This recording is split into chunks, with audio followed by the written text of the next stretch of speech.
Hi, it's Dana Kerigan with Kerigan Marketing, and I'm coming back to you with this week's version of Tuesday's digital tips and tricks.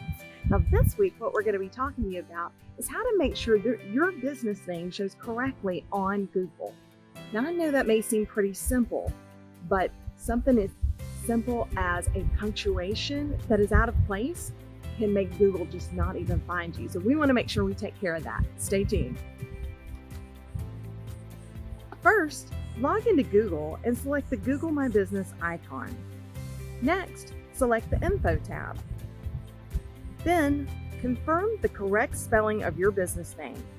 Check for extra words or punctuation. Next, go back to Google My Business and make sure it matches. If it does, great. If it doesn't, simply make the necessary changes.